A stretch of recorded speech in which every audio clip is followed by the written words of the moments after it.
soon the boy began to reveal details no toddler should know.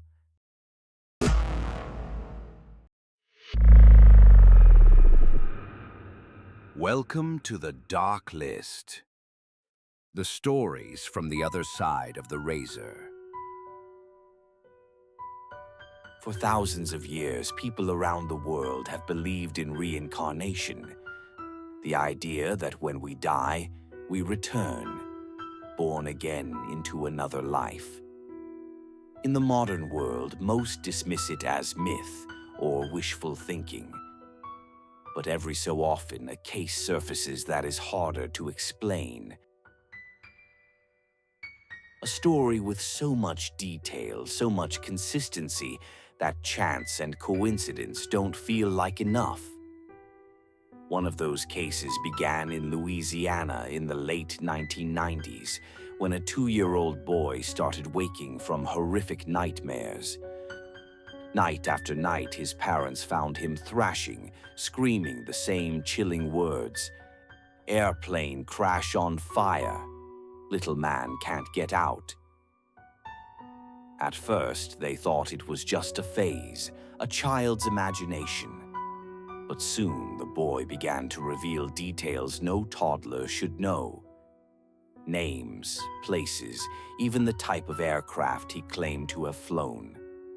What began as a parent's fear of bad dreams would unravel into one of the most convincing reincarnation cases ever recorded. Tonight, the Dark List presents Children Who Have Lived Past Lives and the Case of James Leininger.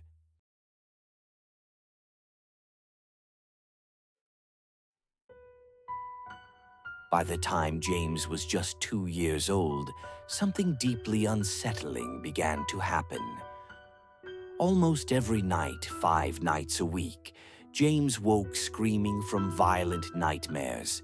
His small body thrashed in bed, kicking and clawing as though trapped. Over and over, he shouted the same chilling words, "Airplane crash on fire. Little man can't get out."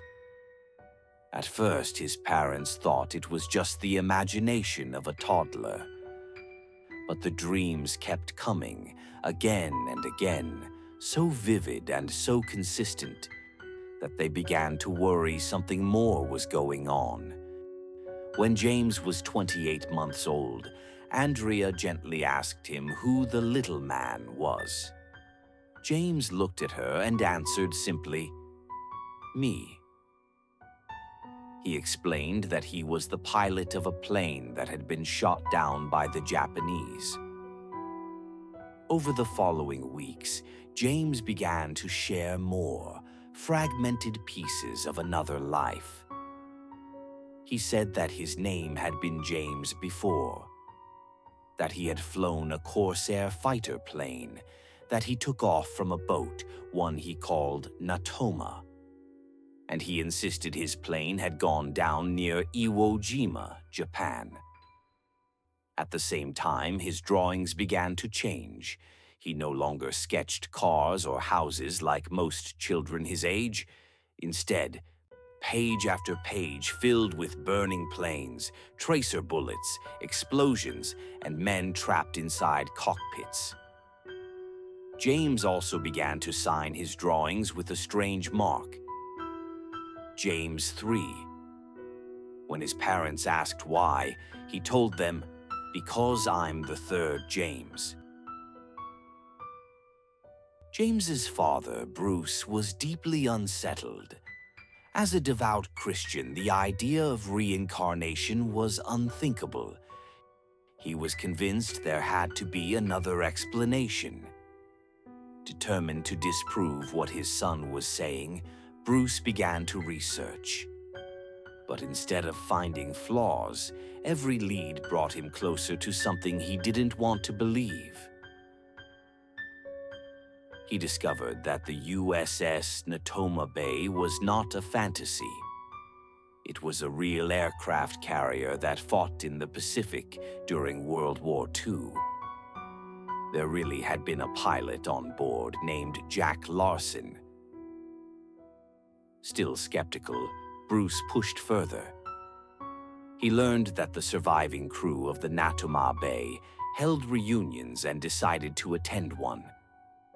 Pretending to be writing a book, he spoke with the veterans. It was there, among men who had lived through those battles, that he uncovered the most disturbing piece of the puzzle. Only one pilot from the Natoma Bay had been shot down at Iwo Jima.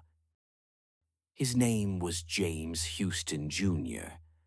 Just as his son described, Houston's Corsair had been hit to the nose by enemy fire, crashed in flames, and the young man, only 21 years old, was killed instantly. The coincidences didn't stop there. James insisted that Corsairs were prone to their tires blowing out when they landed. Veterans later confirmed this was true, a minor but very real flaw of the plane, unknown to most people and never mentioned in children's books or cartoons. He even corrected his father when Bruce pointed to a model plane and misidentified its fuel tank as a bomb. The Leiningers discovered that James Houston's sister, Anne Barron, was still alive in California. They reached out and eventually arranged a meeting. Anne listened politely at first, skeptical that a child could possibly hold memories of her brother. But when she spoke with young James, her doubt began to crumble. He called her Annie. Anne froze. That was a name only her brother James had ever used for her. Then came more details. He told her that they had another sister named Ruth.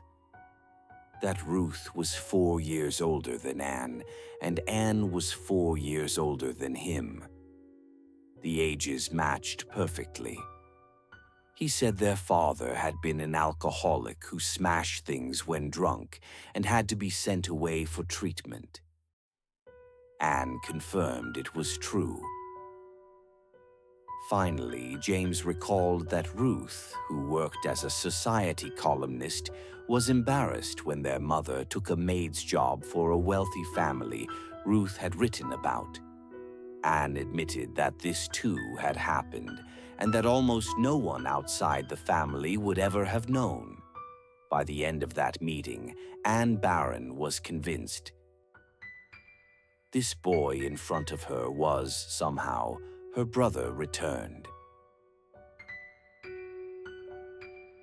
Even stranger, James once named his G.I. Joe dolls Billy, Walter, and Leon. When asked why, he answered, "Because they're the ones who met me when I got to heaven." Later, Bruce discovered that 3 men from Houston's squadron, Billy Peeler, Walter Devlin, and Leon Connor, had been killed in action before Houston's final mission.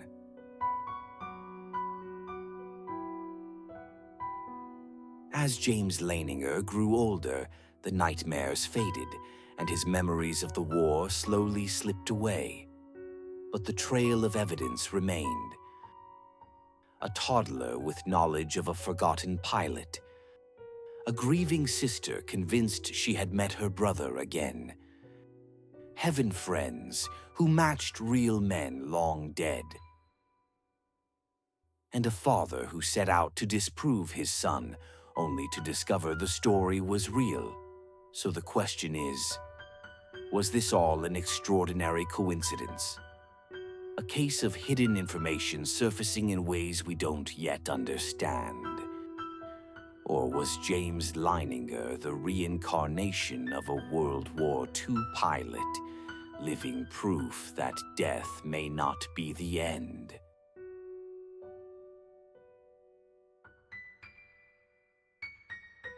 We've all heard the argument before. Past lives aren't real. If they were, why is it always a king or a warrior or someone famous? Where are all the peasants? But in this case, that doesn't work, because here we have a small boy who remembered not glory, but the life of an ordinary man.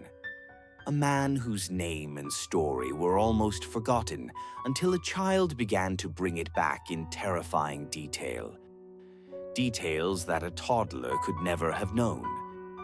Details that were only confirmed years later, after intensive research. So, are we really supposed to believe that the parents coached their son into pulling off a deception this elaborate? That they deliberately fed him obscure information, much of it initially wrong, just so it could later turn out to be correct? The case of James Leininger is one of those rare examples where the skeptical explanations strain harder than the story itself. This has been the Dark List and Children Who Have Lived Past Lives. And remember, sleeping with the lights on won't save you.